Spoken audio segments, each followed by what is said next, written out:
Ano yan? Poste na yan?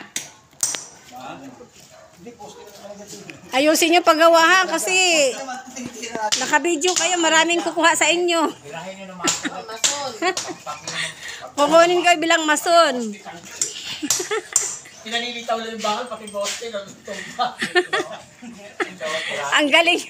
Magaling gumawa eh. Dilawit na yung bakal niya, bakal yan. Isang bakal lang yan. Bakal na yan. Ano yan mga sunshine? Uplan, tulong, gawa ng gate. Mga driver po yan lahat. Naging mason. Ito po yung aming madam. Yan, nakapula.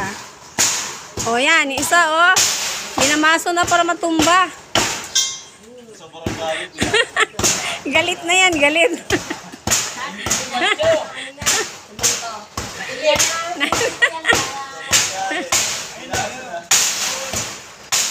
Mga kasunshine, hindi lang sila magaling magmaniho. Magaling pa sila magsira ng gate. Alam, mabagal daw, oh. Nako.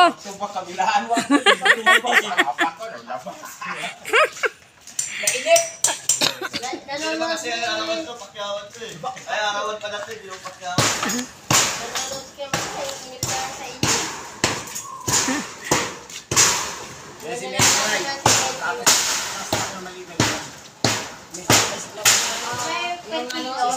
Ayan, yung aming manager, nakapula, anak yan, yung isa nakablue. Ito po yung mga jeep niya lahat, oh. Ayan. Kulang pa yan. Yung anim na jeep nandun pa sa kabilang garahe. Kaya nasira po yung gate, kaya ginagawa nila. Hindi lang sa driver ngayon, mga ano pa. Mga mason.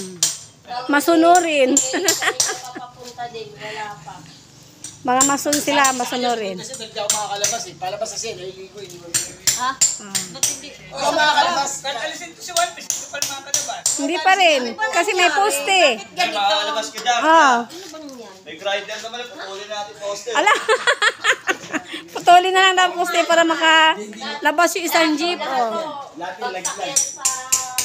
Daming jeep ni nanay. Ano, kulang pa yan. Yung iba, nakagarahe, nakabiyahe na. Ayan, si nanay. May-ari ng mga jeep. Bukas, sinong pwedeng bukas? Ito, tsaka ito. Yes, Mars, loob. Tatlo. Sabi ka kanina. Sino ba sa tatlong to? Sa loob ng agad isa. Para dalawa, tatlo dito. Oo, yung bibiyahe. Okay, mga kasansya na hanggang dito na lang O, dito na muna. magkakatabi. Bye.